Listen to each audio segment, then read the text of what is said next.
Good day, welcome to another session with the Men Never Find the Wise Counselor. Today I want to share with you why you need to be watchful and vigilant in the current economic times that we are in the country. You know, sometime thousands of years ago, one day Jesus was with his disciples and they were pointing out to him the beautiful temples, and he told them that, you see guys, everything you are seeing here, one day or not a single stone of this temple will be on top of each other. Now, for those who know, the temple in Jesus' time was built by Herod. They said that this temple was so magnificent that when they wanted to paint it, when Herod wanted to paint it, because it was built with almost pure limestone, the Jewish leader of those times told him, "Sir, this temple is so magnificent the way it is that you don't need to paint it." And when you look at the massive structure, you just feel that this temple will last forever.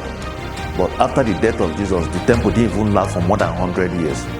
And what this tells you is that no matter how wonderful your business might be, no matter how great that business might be currently, if you are not watchful and vigilant, if you are not sensitive to changes and evolution happening around you, you wake up one day and realize that your business, the once mighty business, is out of place.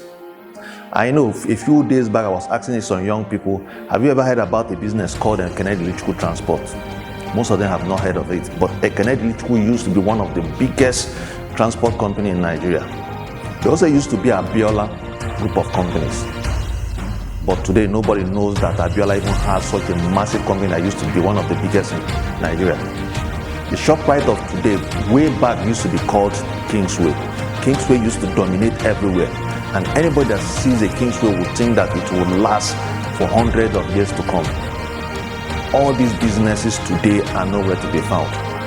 Basically because the owners of this business just assumed that this business will last. They were running their day-to-day operations, but they were not sensitive to the changes and evolution happening all around them. And because they were not watchful, when the changes hit them, very few of them could survive. If you remember years back, we used to have Nitel, and it was the one and only telecommunication company in Nigeria. And they felt that they would be there forever. Until one day, Obasanjo introduced GSM. And out of the blues, from being the only company, telecommunication company in Nigeria, today they are part of Nigerian history. It also means that any business you are running, and you don't realize that if you're not constantly vigilant and watchful in your industry, and you're asking yourself, what are the new trends? What are the changes happening in this industry? You wake up one day and realize that you are no longer in business.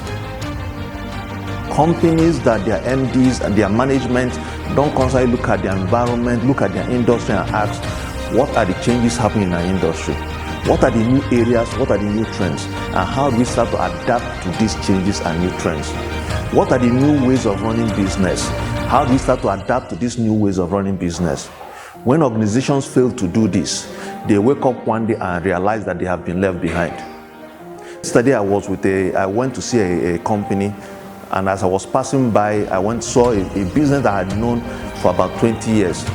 I went to that business, it was still in a small corner. But what this business failed to realize was that the building before them has been taken over, the one after them has been taken over, which means it's just a matter of time before somebody will come and take over the building where they are occupying. If you are not sensitive to all this change, you are asking yourself, what is knocking other businesses out of operation? And can this thing take us out of operation? One day you wake up and realize that you are no longer there. It doesn't matter if you are the current market leader in your industry. Now, one of the biggest changes that happen is that they say a lot of companies fail because they don't want to disrupt themselves. You look at the new trend, you know that, yes, let me give you an instance that's popular. They say Kodak discovered the digital photography. But then because they were used to creating films, they felt that if they expand into the digital photography space, that it will destroy their film business. Unfortunately for them, Canon from Japan picked up that idea from them, developed it, and today Kodak is history. The same way too, if you look at your street where you are, you see small businesses that have been there, but because they failed to adjust, a young boy, a young girl just came up, started something, added some innovation, and that wiped them off. The same thing too can happen to your business. especially in the era of AI, artificial intelligence. For people who are in the pharmaceutical industry, for instance, initially to develop a drug can take up to 10 years and can cost $1 billion just to develop one drug. But with the recent trend in AI, artificial intelligence can actually develop new drug molecule in less than 6 months and will do it at less than $1 million. This means for people who are feel that, okay, we're in this trend in pharmaceutical research and we need $1 million and over 10 years to run research to come up with new molecule. Why would somebody wait for them for 10 years to come up with new molecule when AI can do that?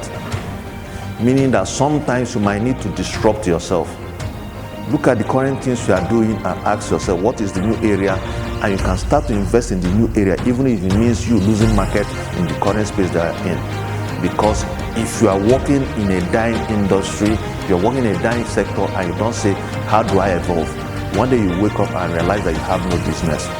So look around you, what are the new trends? What are the new changes that you must force? It doesn't matter how well your business is running currently. In fact, if you read the book, Toyota Way, they said that one day the MD of Toyota company called the staff and said there's a crisis. They came and said, what is the crisis? He said, we are doing so well. And he said, how come that? So how are you saying that because we are doing so well, that is crisis? He said, because we are doing so well, we are becoming complacent. We're not looking at the new trend. So I want you guys go out and come up with innovation that we can drive. That was how the hybrid Toyota Prius was born and developed. The same way, if you feel that you are doing well and you don't sit back and see that doing well is also a form of crisis, how do we tackle this crisis of doing so well in business? It means that somebody can come out of nowhere and knock you out. And the business that is doing so well today for you, you wake up tomorrow and realize that you don't have a single customer. I hope you take this thing seriously and you do something about it, such that your business can last for tens of years, 20 years, 30 years, 50 years, and even 100 years after you are not there. There's a business in Japan that has been in operation for the past 500 years. And if you watch CNN, you see that almost every week they celebrate businesses that have been in existence for about 100 years or more than 100 years. You want your business to be in that category. And for it to happen, evolution is critical for you. Driving change is critical to you. And also being watchful and vigilant, because in the story of where Jesus was talking about the temple that it won't be there anymore, later Peter and some guys came to ask him, so what are the trends? He said, see, you might not know when this will happen. The only way for you to fight it is for you to be watchful and vigilant. Because some of the changes you wouldn't know when they will hit you. But when you are watchful and vigilant, just like Jesus advises their disciples, when it's coming, you notice, see the signs, and know when to start to make the necessary adjustment. Thank you for watching these videos, and I hope it helps you to adjust and ensure that your business becomes more sustainable, so that you can keep on being there and it will outlast you instead of you outlasting your business. Thank you for watching, and see you next week. Pharmaceuticals Limited is currently hosting a promo sale for all their customers. You get to win awesome prizes just by purchasing one of their products, Amitron Soft Gel. If you purchase 5 packets of Amitron Soft Gel, you get to win either a t-shirt, a face cap, or an umbrella. If you purchase 10 packets of Amitron Soft Gel, you get to win yourself either a handheld fan or a power bank. If you purchase 25 packets of Amitron Soft Gel, you get to win a pressing iron, 10 kg bag of rice, or a school bag. If you purchase 1 carton of Amitron Soft Gel, you get to win either 25 kg bag of rice plus 3 liters of oil or a table gas cooker. Purchase 2 cartons of Amitron Soft Gel, you get to win either 50 kg bag of rice or a rechargeable standing fan. If you want to purchase 3 cartons of Amitron Soft Gel, you get to win 1.5 bag of rice plus 3 liters groundnut oil or a 32 inches TV. If you should purchase 20 cartons of Amitron Soft Gel, you get to win an 8 kVA generator. 50 cartons of Amitron Soft Gel, you get to win a tricycle, aka second and out of all the promos. If you should get 100 cartons of Amitron Soft Gel, you get to win a Toyota Corolla 2005 model.